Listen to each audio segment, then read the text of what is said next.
Então, hoje a gente vai continuar o capítulo o tópico, né? Medo e morte, que é parte do capítulo 7, cujo nome é A Conquista do Self, que é a conquista do Deus que existe em nós, né? O Self é essa figura do divino dentro de nós.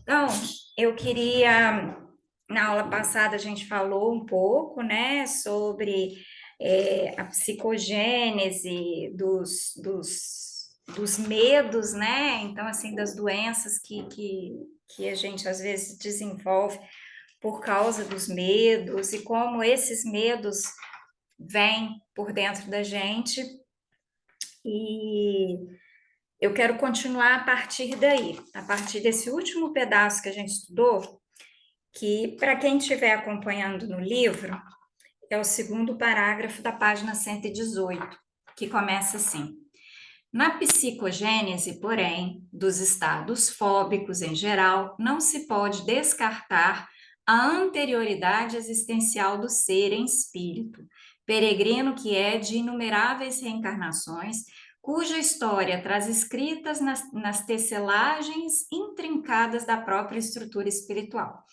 Então, aqui ela está dizendo para a gente que quando a gente fala na psicogênese, ou seja, na formação psíquica do ser, a gente tem que levar em consideração não o ser físico, mas o ser espiritual. E o ser espiritual, ele vem de várias encarnações. Então, é um ser que tem muitas experiências, que tem, às vezes, medos que não se explicam. É muito comum a gente ouvir alguém dizer que quando morrer não quer ser enterrado, porque essa sensação lhe causa fobia, né? Então, assim, muito provavelmente alguma experiência que essa pessoa passou numa encarnação passada e que naquele momento ali, quando ela pensa naquilo, lhe causa esse desconforto. Tem gente que tem pânico de água, né? Tem a maior dificuldade, não consegue nadar, tenta de várias formas, às vezes precisa fazer uma terapia transpessoal aí, regressões e tudo, para conseguir entender de onde vem esse medo da água. Até porque o medo da água, ele é um pouco contraditório com a nossa origem, porque a gestação desse corpo físico, ela ocorre em meio líquido, né? Dentro do líquido amniótico no ventre da mãe. Então, o nosso primeiro mundo físico é um mundo líquido.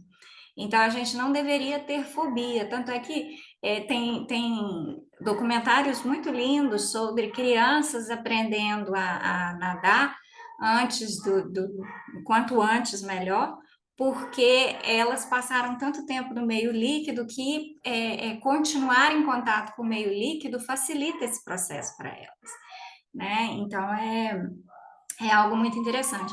Mas muitos medos que a gente revela, eles não são medos que surgem na formação da nossa psique nessa existência, e sim em existências passadas. Ela segue dizendo: comportamentos irregulares, atividades lesadoras, ações perversas ocultas que não foram desveladas inscrevem-se na consciência profunda como necessidade de reparação que ressurgem desde a nova concepção, quando ocorrem os fatores que os despertam, permitindo-lhes a imersão do inconsciente e passam a trabalhar o ser real, levando da insegurança inicial ao medo perturbador. Karina do céu, o que que nós lemos aqui? Então vamos lá, vamos de pedacinho em pedacinho. Comportamentos irregulares, atividades lesadoras. Então, o que é um comportamento irregular? É aquela pessoa que uma hora tem uma postura diante de certas situações e outra hora ela tem uma outra postura, né? Nós não estamos falando aqui de uma variação de humor, nós estamos falando de uma pessoa que tem posturas contraditórias diante da mesma situação, muitas vezes com as mesmas pessoas, né? Ela não tem uma coerência, né? Então, Então, é um comportamento irregular. Então, uma hora é uma pessoa mais recatada, outra hora é uma pessoa mais vulgar, né? Então, assim, essa inconstância revela, né, uma psique que está ainda meio que em formação, ou então que ainda está precisando ser regulada direitinho. Atividades lesadoras, coisas que a gente faz que causa mal, ou a nós mesmos ou ao próximo, né? Aqui no início da nossa reunião de hoje, eu estava conversando com a Aninha e falando da extrema necessidade que o meu corpo está sentindo de fazer uma atividade física e eu estou resistindo a dar isso a ele. E eu tenho uma preocupação muito grande com isso, porque eu considero a minha mente uma mente muito saudável, no sentido de estudar, de aprender, de ter curiosidades. E a falta de atividade física, ela compromete o cérebro. Então, mesmo sabendo disso, eu crio milhões de desculpas para não fazer uma atividade física. E o que que é isso? Isso nada mais é do que uma autossabotagem. É uma atividade lesadora. E o que eu preciso é fazer o quê? É ressignificar essa atividade, é ressignificar a atividade física como, ao invés de um castigo, uma coisa pesada e tal, como um prêmio que eu estou dando para mim mesmo, um gesto de carinho e não uma punição, né? Ações perversas ocultas que não foram desveladas. Então, ações perversas ocultas. Então, podem ser ações expressadas, mas podem ser ações que ficaram na intenção, né? Aquele sentimento de que quando alguma coisa dá errado para uma pessoa, que a gente tem alguma mágoa da pessoa, ou, né, aquela pessoa assim, e aí a gente solta mentalmente aquele bem feito, né? E isso é uma ação perversa, né? E olha que está no universo da intenção. Existem pessoas que ainda vão colocar essa ação no plano físico, ainda vão mobilizar recursos para que algo dê errado na vida de alguém, né? E às vezes a gente tem tanta vergonha desse pensamento perverso ou dessa ação perversa que a gente tenta esconder ele de nós mesmos. De que forma? Tentando justificar, né? Não é justo que dê certo, não é justo que fulano seja feliz, não é justo que Beltrano consiga. Ah, uma pessoa que faz tanto assim, merece assim, né? Quase que você diz que se eu não fizer isso para essa pessoa aprender, ela vai continuar judiando das pessoas. Então, assim, né, a gente se permite, a gente consegue desculpar aquele comportamento. E aí ela diz que tudo isso está lá na nossa consciência profunda, como necessidade de reparação, ou seja, precisa de ser corrigido. E isso vai ressurgir quando ocorrem os fatores que o despertam. Então, na semana passada, eu tive uma discussão muito interessante, uma discussão no sentido de debate mesmo, de conversa, lá na faculdade, na disciplina de neuroética, porque a gente estava a gente está trabalhando sobre a consciência e nós estamos lendo a obra de um neurocientista que é fisicalista. O que quer dizer isso? Ele é uma pessoa que acredita que a consciência é um produto do cérebro e da mente, ou seja, que quando acaba a vida corpórea, a vida física, acaba a consciência, né? E no dia eu não falei isso, mas hoje me ocorreu uma forma de explicar, porque eu disse para o meu professor que eu não concordo, que eu sou o que eles chamam de dualistas, né? Que é aquela pessoa que acredita que existe algo para além da parte física. Então, e eu não consegui explicar para o meu professor ele me fez várias perguntas que eu achei até muito interessantes e ele me pareceu verdadeiramente interessado que eu lhe desse essas respostas, né?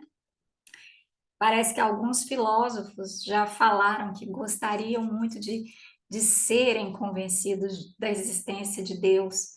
E, e já eu vou comentar sobre isso. E o que me ocorreu sobre a consciência é o seguinte: vamos colocar isso na linguagem atual. A consciência está lá na nuvem. Aí, na hora que a gente vai encarnar, o que que acontece? A gente faz o download do que está na nuvem. E aí, quando a gente desencarna, faz um upload e volta tudo para a nuvem. Só que tá tudo lá na nuvem, né? Igual às vezes está no celular e tudo. Aí, às vezes, você quer ver aquela foto antiga, você clica na foto e aí aquele reloginho começa a rodar. Por quê? Porque ele tá lá na nuvem, ela desceu tudo ali, mas ainda não está tudo liberado. Então é preciso clicar para que libere. Então é isso que ela está falando, esses comportamentos, essas confusões, elas estão todas ali na nossa nuvem. Aí quando a gente reencarna, é feito o download aqui para o corpo físico. Mas é preciso que exista um gatilho para despertar essa lembrança. E vai despertar essa lembrança, na maioria das vezes, não como uma lembrança no sentido concreto da palavra, na minha encarnação passada aconteceu isso, não. Vai despertar essa lembrança através das sensações. Então, é aquela pessoa que, por exemplo, numa encarnação passada, ela foi enterrada viva. E aí, ela foi enterrada viva, ela guardou essa lembrança horrorosa da morte do corpo físico por sufocamento, né, por asfixia, faltando ar e tal, e ela guardou isso, e aí foi feito o upload dessa informação para a nuvem. Quando ela encarnou aqui de novo, essa informação toda desceu da nuvem. E ela, criança, brincando e tal, nunca teve problema nenhum. Um dia, brincando lá com um primo, um irmão, alguém, essa pessoa cobre a cabeça dela e ela tem um ataque. Por quê? Porque quando cobrir a cabeça dela, startou aquela memória. Só que não vai vir na cabeça dela, na minha encarnação passada eu fui enterrada viva. O que que vai vir na cabeça dela? A lembrança das sensações, da falta de ar, de não conseguir enxergar a luz, todo o desconforto que aquela situação causou a ela, né? Então, quando ela está falando aqui que a gente tem que buscar também nas nossas lembranças passadas, né? Na vida passada, porque essa imersão no inconsciente é o que faz a gente ter contato com essas informações.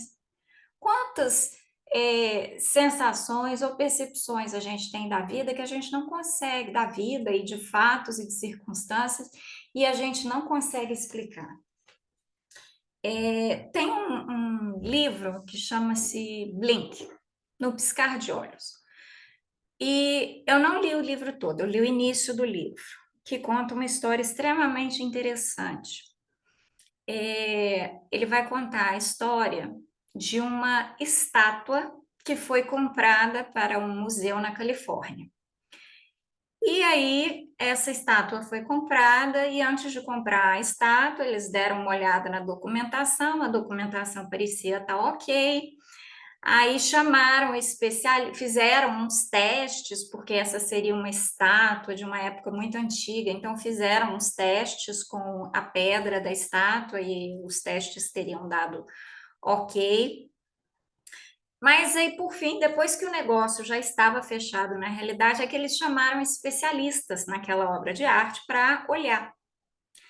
E aí o livro conta de, acho que 3 especialistas que chegaram lá, olharam a obra e falaram, não, essa obra é uma falsificação. E aí, quando você pergunta para esses especialistas, um deles explica assim, olha, parecia que tinha uma espécie de vidro entre a obra e eu não conseguia sentir nada. O outro dizia assim, olha, eu não sei explicar, mas a obra é falsa. Então, o que que é isso?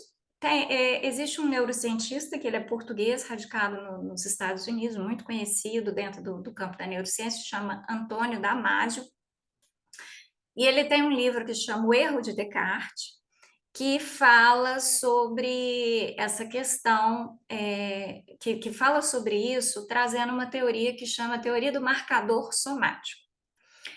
Quando a gente está diante de uma situação que causa desconforto na gente, a gente aumenta a quantidade de suor, né? Aumenta a sudorese, às vezes aumenta os batimentos cardíacos, às vezes a gente tem algum tipo de tremor. Então, o corpo da gente expressa de alguma forma que aquela situação é desconfortável. E aí, o que o Damásio fala é que esses especialistas, por serem tão especialistas naquilo que fazem, o corpo deles já tem os marcadores somáticos. Então, assim, o corpo deles olha para aquela situação e fala: tem alguma coisa muito errada aqui. E faz com que eles se sintam mal, dá o aviso para eles de que alguma coisa está errada, né? Então, assim, quantas vezes a gente chega num ambiente, num lugar, e você sente que tem alguma coisa errada, ou então você vai entrando numa rua e fala assim, não, não, né? A gente fala intuição e tal. É intuição, sim, mas de que forma a intuição se manifestou no corpo da gente? Através do marcador somático. Existem aquelas pessoas que, às vezes, a gente entra num lugar e, de repente, você experimenta um frio absurdo, ou a temperatura sobe de uma forma extremamente desconfortável, né? E assim, um monte de gente parece que tá bem, mas você não tá. Ou você chega num lugar e sente ali um mal-estar, uma tonteira. Eu, durante algum tempo, eu tinha esse tipo de sensibilidade por lugares onde pessoas haviam morrido. Então, a primeira vez que eu fui ao Coliseu, eu precisei sentar, porque eu cheguei no Coliseu e a minha pressão sanguínea desceu completamente. Eu demorei um tempo para estabelecer essa relação de que aquilo estava acontecendo comigo sempre quando eu ia em algum lugar onde pessoas tinham morrido, essas mortes assim, né, feias, né? Isso aconteceu no Coliseu, isso aconteceu numa arena de touros lá em Sevilha, onde acontecem touradas. Eu tive que tem uma foto minha sentada e desfigurada, né? Tipo assim, a cara ficou branquinha, porque minha pressão sumiu ali naquela hora. Então, mas são lugares onde pessoas haviam desencarnado de forma trágica. Hoje eu não sinto mais isso. Hoje a minha relação com a morte, eu acho que é uma relação diferente, então eu sinto diferente esses lugares. Mas aquilo ali era o meu corpo dizendo para mim, Karina, tem alguma coisa errada nesse lugar, tem uma energia ruim nesse lugar, tem algo que não vai bem. Então é o marcador somático. Então isso é o quê? São impressões que estão gravadas no nosso inconsciente. Aí ela diz: a reencarnação é método para o espírito aprender, agir, educar-se, recuperando-se quando erra, reparando quando se compromete negativamente. Inevitável a sua ocorrência, ela funciona por automatismo da vida, impondo as cargas de uma experiência na seguinte, em mecanismo natural de evolução. Ou seja, não tem como correr da reencarnação. Então, aqui não é algo que sirva para esse grupo, mas a gente sempre tem algum conhecido que costuma dizer isso, então vale a pena falar para o nosso conhecido, né? Aquela pessoa que diz: ah, não, na próxima encarnação eu estudo isso. Essa pessoa, ela realmente, ela não está pensando que tem uma próxima encarnação e que ela vai ter que estudar aquilo. Porque senão, por que você adiaria para a próxima reencarnação, né? Então, assim, às vezes eu vejo a minha mãe estressada com uma das irmãs dela e tal, eu falo, ó, resolve aqui, senão vai voltar de novo, vocês vão voltar junto. Então, assim, se você quer ficar livre da enconha, né, trata bem, trata com amor, faz bonitinho e tal, que repara. Mas é algo que a gente não vai fugir, porque a encarnação é essa escolinha, é essa oportunidade que a gente tem de aprender, de melhorar, de se reformar, né? Inscritos os códigos de justiça na consciência individual, representando a consciência cósmica, ninguém se lhe exime aos imperativos por ser fenômeno automático e imediato. Então, tem uma pergunta que Kardec faz para a espiritualidade, que é a seguinte: Onde estão gravadas as leis de Deus? A espiritualidade fala na consciência humana. Então, lembra que eu falei da nuvem? Tá tudo gravado lá na nuvem. A hora que você encarna, a gente faz o download das informações que está na nuvem. Então, tipo assim, eu desencarnei hoje, Karina desencarnou. Então, sobe para a nuvem, ó, sobe que a Karina, sobe as informações que a Karina tinha estudado um cadinho de Joana, ela leu um pouquinho, ela já conhecia um pouquinho da doutrina espírita, a Karina estava estudando neurociência, ela tem facilidade de aprender idioma e tal, então sobe isso aí para a nuvem. Mas vai subir para a nuvem também. Olha, a Karina tinha aquele problema ali, tinha aquela outra dificuldade. A Karina não se dava com matemática, detestava estudar física e tal, procrastinava a atividade física. Então, sobe isso tudo para a nuvem que ela vai ter que consertar. Aí, na hora que Karina está pronta para reencarnar, o que eles fazem? Download. Vamos descer as informações da nuvem, vamos botar tudo de novo no software da Karina aqui, ou no hardware, na realidade é no hardware da Karina.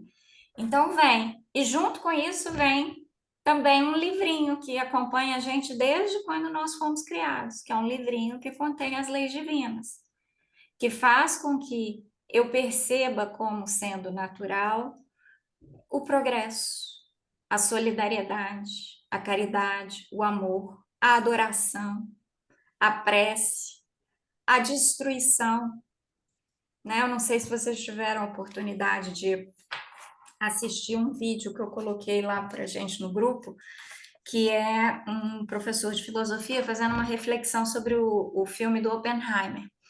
Só que ele foge bastante do filme e ele fala para gente sobre uma história indiana que está no livro do Bhagavad Gita, que é um poema épico indiano, é um livro dentro de outros livros. O Bhagavad Gita é um livro dentro de um outro livro que chama o Mahabharata.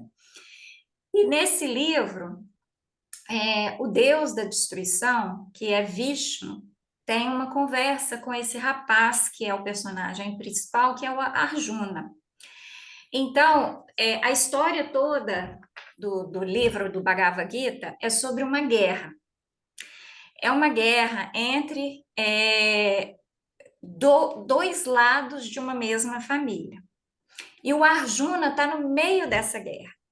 E ele tem que fazer a opção de ir para um dos lados. Do lado de cá ele tem o pai, os irmãos e tal. Do outro lado ele tem tios e primos. E de um jeito ou do outro, ele vai destruir um pouco de si mesmo.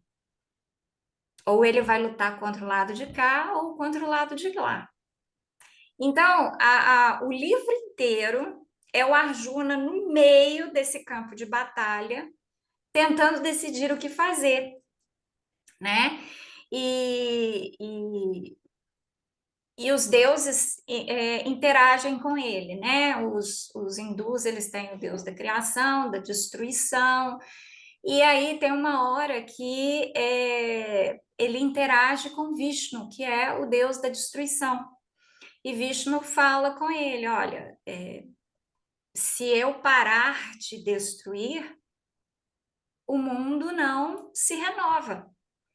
E aí conta-se, inclusive, uma historinha de que as pessoas reclamavam da destruição e tal, e aí Vishnu falou, eu vou parar de trabalhar.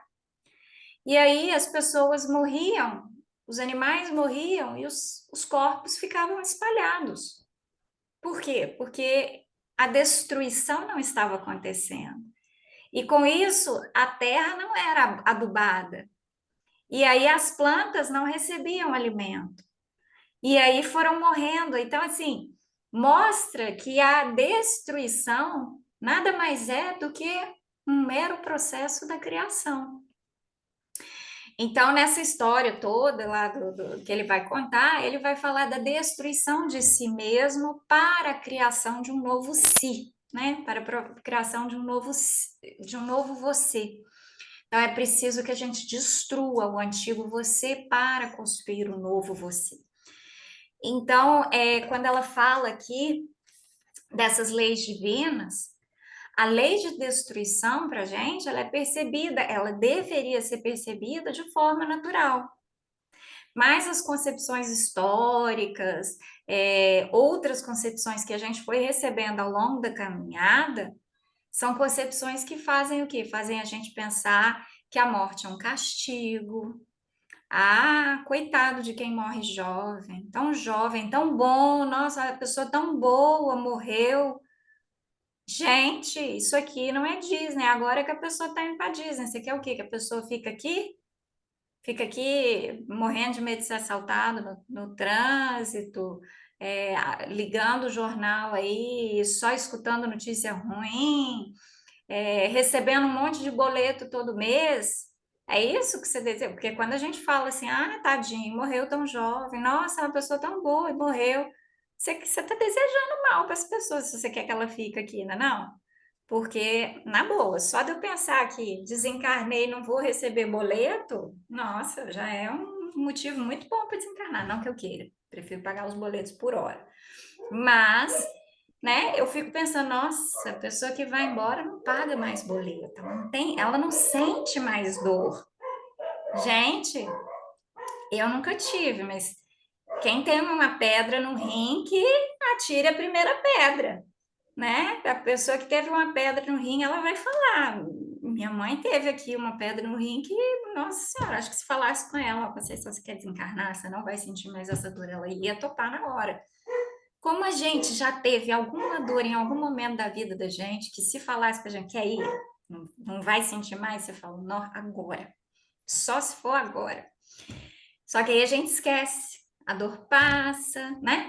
Então, assim, a gente paga o boleto esse mês, aí a gente vai passar 29 dias esquecendo que passou o boleto, que pagou o boleto, que tem que pagar o boleto. Aí, quando der 30, outro boleto chega, aí você lembra, nossa, boleto de novo e tal.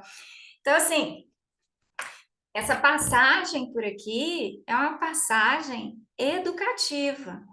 E tudo que a gente precisa para que esse processo de educação seja bem sucedido está gravado dentro da gente. E aí, o que que a gente precisa? A gente precisa limpar as informações que não estão de acordo com essas que foram gravadas na nossa lembrança, na nossa consciência. Então, se Deus fala para mim que a lei de destruição é natural, é necessária, eu tenho que parar de olhar para a morte, para o sofrimento, para a dor e falar assim: ó, oh, tadinho, ó, oh, coitado, ó, oh, não é justo. Opa, é necessário, tem que acontecer, né? Então, a cada ação resulta uma reação semelhante, portadora da mesma intensidade vibratória. Quando recalcado o efeito, ele assoma predominante, propiciando os estados de libertação ou sofrimento, conforme seja constituído o seu campo de energia. Então, olha que delícia esse parágrafo. O que que a Joana falou aqui para gente? Falou o seguinte, que todas as nossas ações serão correspondidas por uma reação. E o que que tem de gostoso nisso, Karina? Porque toda vez que a gente pensa na lei de ação e reação, a gente é educado para pensar no ruim. Se você fizer tal coisa, você vai receber castigo. Mas e o bom? Por que que a gente não considera o bom, né? Então, assim, por que que eu não considero que se eu estudar muito, eu vou tirar nota boa na prova? Olha só, eu fiz um esforço aqui e fui recompensada ali. Por que que eu só penso que, se eu estudar pouco, eu vou tirar uma nota ruim? Ah, eu tirei a nota ruim porque eu estudei pouco. E por que que você tirou a nota boa? Porque você estudou muito, né? Então, assim, e por que que coisas boas estão acontecendo com você? Porque você está se circundando de um campo magnético, que é o que ela fala. Você está envolvendo as suas ações com que tipo de campo magnético? Porque é esse campo magnético que vai permitir que a reação venha para o seu campo vibracional. Aí você pode até me dizer, ô Karina, mas certas coisas que acontecem ou aconteceram comigo não são coisas boas, e eu acho que hoje eu faço muita coisa boa. Pois é, hoje você faz muita coisa boa. Você já está construindo o seu futuro. Mas muitas das coisas não tão boas que nos acontecem hoje elas são respostas de ações que nós fizemos lá atrás.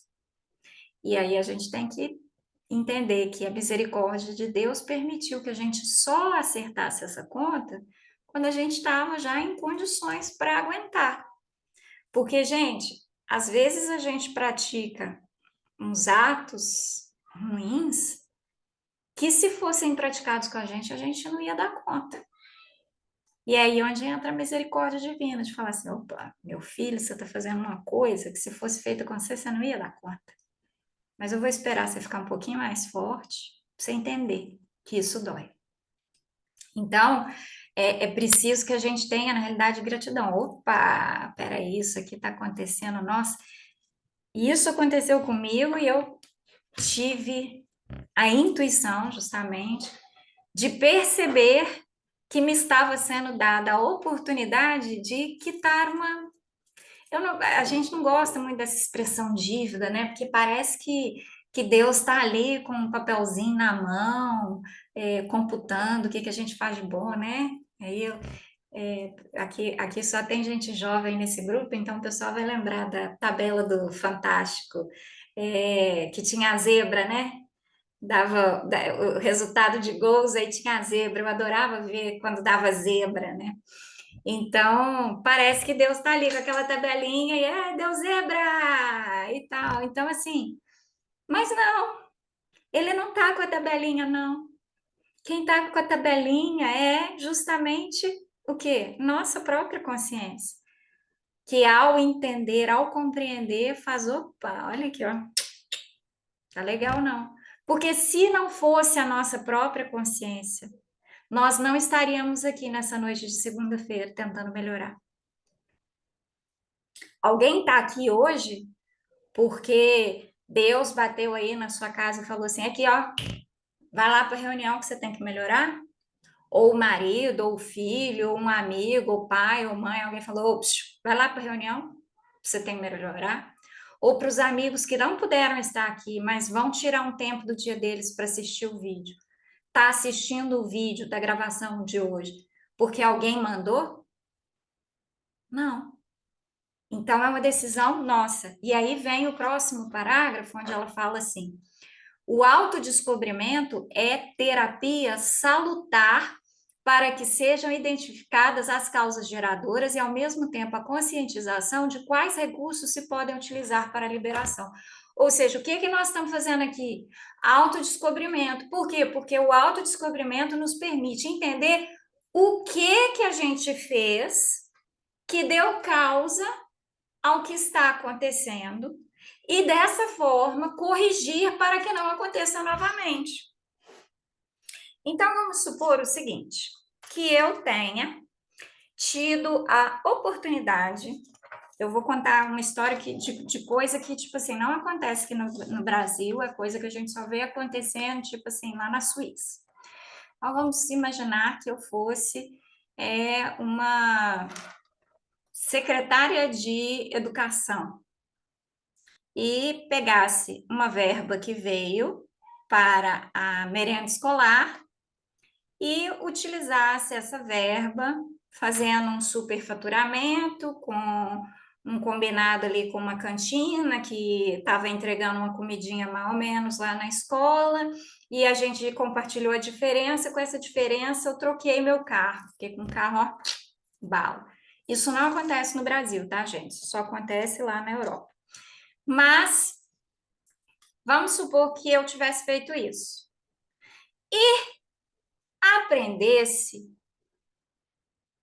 sobre as leis divinas. O que eu ia sentir? Eu ia falar: nossa, que vergonha. Porque, gente, imagina, eu tenho, né? Eu já falei isso para vocês, eu tenho muito medo daquele videozinho lá do, né? Que eles falam daquela televisãozinha que eles põem para você assistir lá em Nosso Lar. Vem cá, vamos ver o que você fez. Nossa Senhora, tem que ver mesmo, né? Você fica com vergonha, né? A gente pode acelerar algumas partes? Não pode, vai ter que ver. Aí eu tô lá, aí eles vão passar na televisãozinha aquela cena para mim e vão mostrar que a comida que chegou lá na merenda não foi suficiente, teve criança que ficou sem merenda. ou que a merenda que chegou para eles era de má qualidade, a criança não ficou nutrida o suficiente, comprometeu o aprendizado dela, e por causa disso ela virou o quê? Aviãozinho do tráfico e acabou morrendo muito jovem.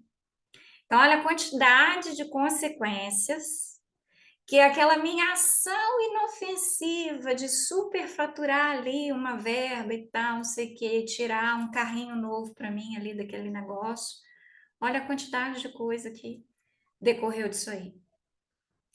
Aí, se eles falarem assim para mim, você vai ter uma chance de consertar isso aí. Você quer? Nossa, claro que eu quero. Aí eu volto aqui para consertar. Aí, vamos supor que me dessem essa chance nessa vida. Aí um belo dia eu tô no meu carrão e tal, não sei o que, sou assaltada, levam o carro, levam tudo, mas graças a Deus eu fico intacta e tal. Só que eu não tinha feito, não tinha dado tempo de fazer seguro do carro. O que que eu vou aprender com isso? Nossa, foi uma oportunidade, né? Tô me livrando de uma coisa muito pesada que eu trouxe para minha vida, mas basta. Perder o carro é suficiente comparado com aquelas crianças que passaram por aquilo tudo? Não.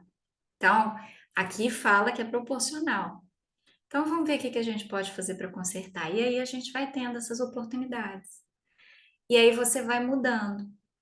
Então, igual eu falei, às vezes tem alguma coisa ruim que aconteceu, ou está acontecendo, ou acontece na nossa vida agora, que a gente não tem compreensão, porque foi lá atrás, e às vezes eu fico pensando assim, será que eu quero saber o que que foi que eu fiz que deu causa a isso aqui, né?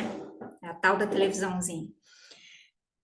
Mas, como diz o Chico, você não pode voltar lá atrás e fazer um novo começo, mas você pode mudar agora e fazer um novo fim.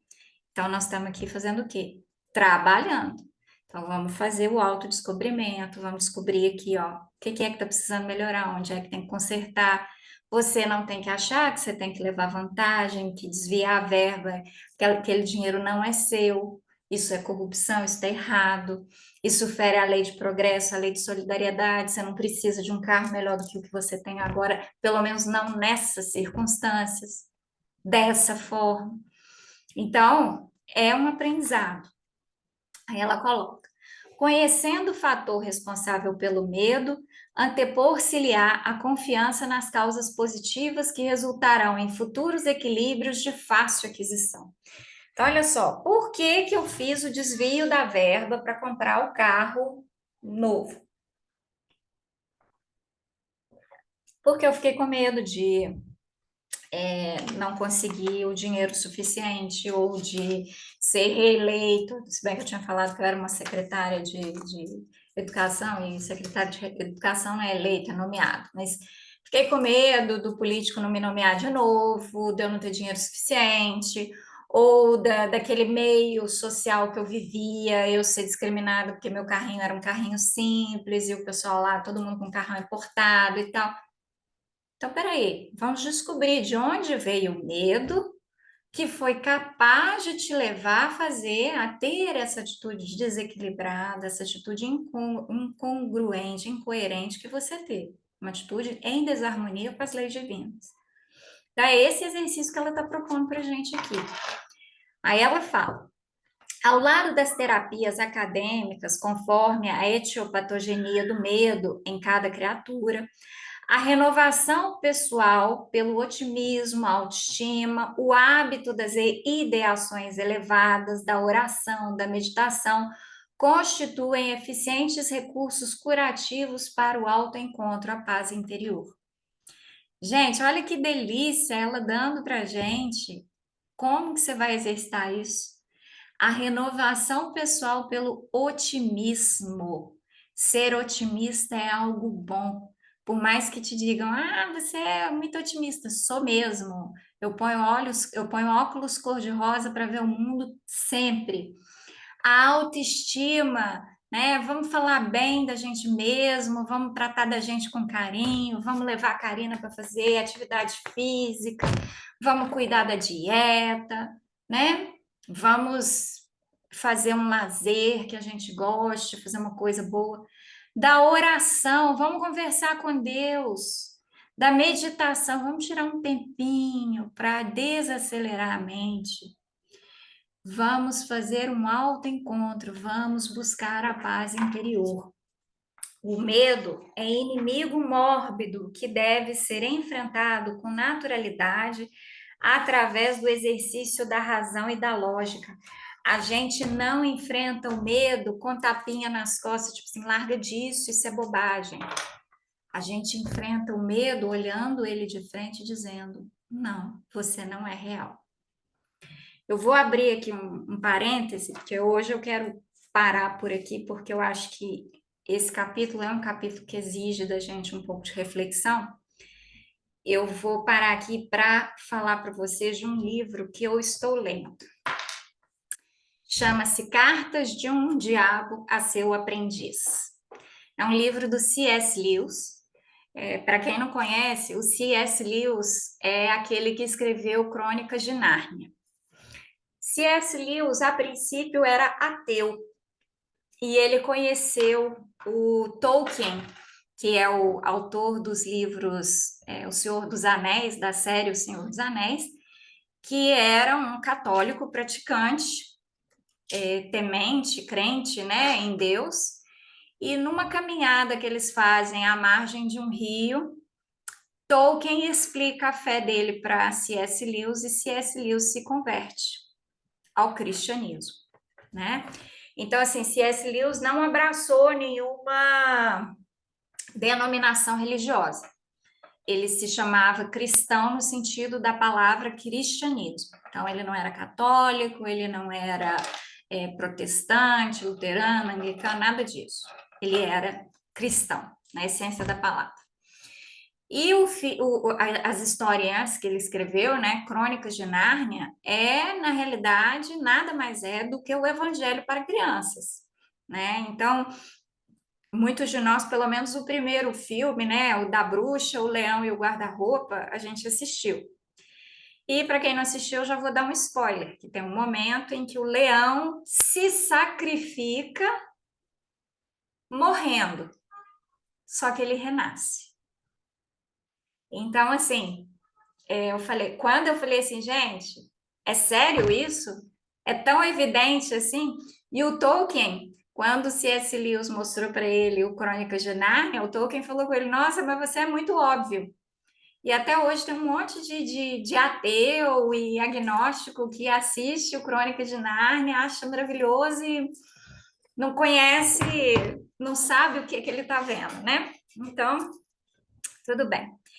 Mas o que é esse livro aqui? O C.S. Lewis é muito divertido nesse livro. Para ele, né, de acordo com o livro aqui, o diabos seriam os anjos caídos, né? Existe um diabo maior aqui, que ele se refere a ele como nosso pai, o diabo que está escrevendo as cartas. O nome do diabo que está escrevendo as cartas é Maldanado. E ele está escrevendo essas cartas para o sobrinho dele, que é o Vermelindo, que começou as diabruras dele agora. E aí ele é muito interessante, gente, porque é ele dando conselhos para o sobrinho. Só que quando ele dá os conselhos e você lê o conselho, você vê as coisas que a gente faz. E aí hoje, justo hoje, eu estava aguardando lá no hospital com o Fred, quando eu vi ele falar do medo. E aqui, ele fala do medo quando estoura a guerra, né? O sobrinho Vermelindo conta para o tio, porque ele fala que a pessoa a quem ele está perturbando, ele chama de paciente. Aí ele fala que o paciente dele ficou desesperado com o negócio da guerra. Então, tá acontecendo a guerra na Europa e essa pessoa está desesperada e tal. E aí o tio dele fala assim, olha, não fica muito feliz não, que essa situação da guerra é meio complicada. Você tem que injetar o medo nele. Ele tem que ficar pensando e ocupando a mente dele com o medo de coisas que não estão próximas de acontecer. É assim que a gente mantém ele afastado do inimigo. Ele chama Deus de o inimigo, com I maiúsculo. Mas é muito divertido, porque ele vai falar assim. é, Deixa eu ver aqui uma parte que é. Os humanos partidários do inimigo, ou seja, os humanos partidários de Deus, foram todos plenamente instruídos por ele a enxergar o sofrimento como uma parte essencial daquilo que ele chama de redenção, de modo que uma fé destruída pela guerra ou pela pestilência não pode realmente ter sido digna do esforço de ser destruída. Então, o que ele fala aqui? Que tem que botar tanto medo no paciente que o paciente vai começar a questionar onde está Deus que está permitindo tanto sofrimento, tantas pessoas morrerem. Então, ele coloca isso. Gente, o livro é fabuloso. Ele fala de livre-arbítrio. O último pedacinho que eu li aqui, antes de começar o nosso estudo, ele estava falando sobre o riso, né? Que ele falando assim pro Vermelindo não ficar muito feliz porque o cara tá rindo muito, não. Ele fala assim: você fala que eles gostam muito de rir. Espero que você não esteja nutrindo a falsa impressão de que o riso por si só está ao nosso favor. E aí ele fala: costumo dividir a causa do riso humano em alegria, diversão, anedota e petulância. Aí, quando ele fala da alegria, ele chega a falar da música, que é um barulho que acontece nos céus, que é um negócio absurdo, que é quando o coração das pessoas se encontram e elas riem. Então, o riso que vem da alegria é um riso divino e esse não é bom para eles e tal. Então, assim, eu sugiro o livro. Não é um livro, tipo assim, a gente no início tem um pouquinho de dificuldade, porque você tem que ler e trocando os nomes, né? Então, quando ele fala inimigo, na realidade ele está falando de Deus. Mas as cartinhas o livro é todo separado em cartas, né? Então, cada carta é pequenininha, tem 2, 3 páginas.